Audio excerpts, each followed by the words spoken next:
Parshas Noach. This week's Parsha, first pitch, curveball.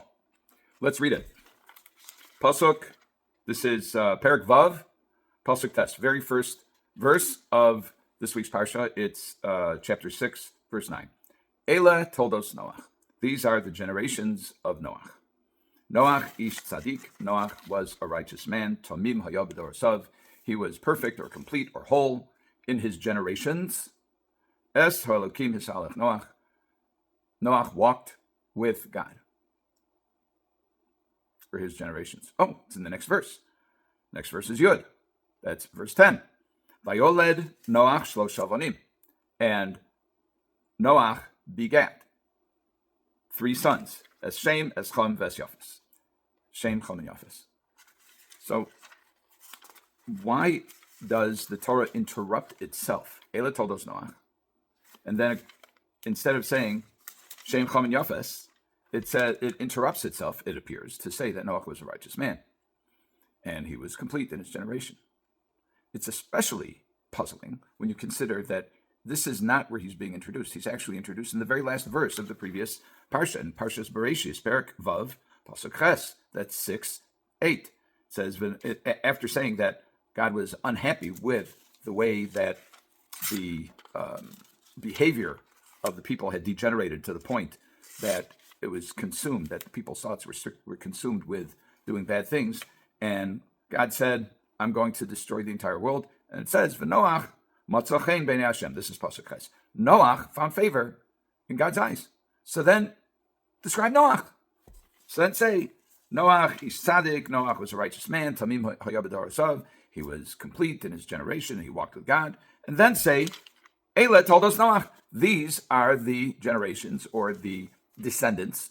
It comes from toldos, is the same as yeled or vayoled. It means that which is born to or born of. Then say, vayoled Noach shlosh avonim. Why say Ele toldos Noach? Then describe Noach, and then tell me who his children are. So Rashi doesn't ask this question, but he answers it in his commentary on Pasuk Tes. He says, "This is davar acher. This is a second explanation about why Noach is described as a tzaddik. Lilamedcha sheikar toldoseim shel tzadikim ma'asim tovim. It's to tell you that the principal product of righteous people are their good acts. In other words, a tolada is a derivative, that which derives of a person. Now, clearly, a yeled, child, derives from its parents. But insofar as the import, the significance, the cosmic import of a person's existence, that which he leaves behind, Rashi observes that the Torah is written in a way to tell us that the main thing is what he does in this world, are his ma'asim tovim. This is based on Medrash and Tanchuma and in Bereshis Rabbah.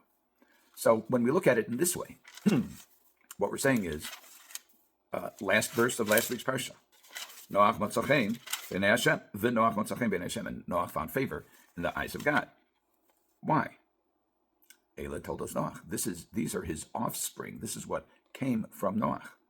Noach was a tzaddik. He was a tamim. He walked with God. What's the difference between a tzaddik and a tamim? So the commentaries say that a tzaddik is somebody who is very careful in the things that in his relationship with the Almighty. The rabbis call this ben adam lamakom, between man and God. Tamim is somebody who is does good things insofar as other people are concerned. So you have this ben adam lamakom and ben adam lechaviro, between man and God, and between man and his fellow man. No, the Gemara actually says, Gemara in Kiddushin says that they're based on a verse in Tanakh. It says that there is a tzaddik tov. There's such a thing as a good tzaddik. And the Gemara says, what do you mean a good tzaddik? Is there such a thing as a bad tzaddik? And the Gemara answers, yes, there is such a thing as a bad tzaddik. What does it mean? In other words, tzaddik is not a comprehensive term. Tzaddik means somebody who is particular and careful, punctilious, you might say, in his observance of the mitzvos, bein adam lamakom, between man and God. Whether that's observing Shabbos, keeping kosher, making sure not to wear prohibited mixtures, or to eat prohibited mixtures, or to eat on Yom Kippur, all of those things. Those are all ben adam lamakom. How about ben adam l'chaviro?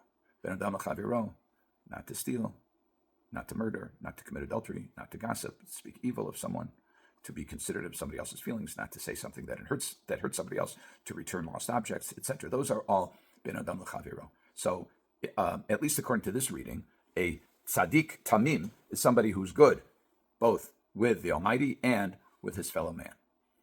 And Noach also walked with God, meaning that he didn't just perform these things as a matter of routine, but he had a relationship with the Almighty. He was mindful of the Almighty. In all of your paths, you should know Him. You should know Hakadosh Baruch Hu.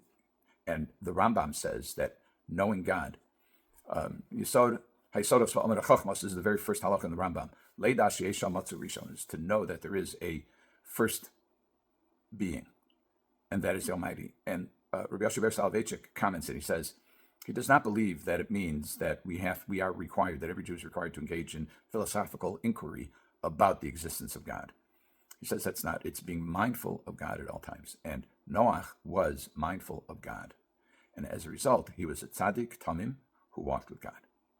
And Rashi says, Ikar Toldosehem, the main footprint, if you will, of man, of a person who lives, is his ma'asim tovim, more so than even his children. And we know that there are people, great people in this world, who didn't have children. There's the Lubavitcher Rebbe. There's a long list of people who did not have children, who are tremendously influential in the Jewish world, in the world of Torah. We also know that Chazal say, "Kol hamalamed ben chaver Torah ki liyoldo." If somebody teaches the son of a friend Torah, it's as though he gave birth to him. What does it mean he gave birth to him? In other words, he created a new reality. A tolada of an individual is a new reality. It can be flesh and blood, and it can be in things more spiritual and things of permanent, lasting value. Maasim tovim, the good acts that people make, that people do in this world, are their eternal legacy. Whether they're recorded or they are completely unnoticed except by the one above, that's the legacy of the individual. Children is a legacy. We get nachas from our children. We hope to get nachas from our children. And that is provided that they do ma'asim tovim, that they themselves carry on in the tradition of ma'asim tovim. If they don't, they can be a source of pain, rachmana litzlan. So the message, just by the organization of the ideas in the Torah, what the Torah is telling us is, yes, children are important. Ma'asim tovim, good deeds, good acts, things that help the world, that perpetuate a God consciousness, that perpetuate the good and defeat evil, those have ultimate lasting value. Those have nitzias. That is the ultimate act of redemption, how a person redeems his very existence by ma'asim tovim.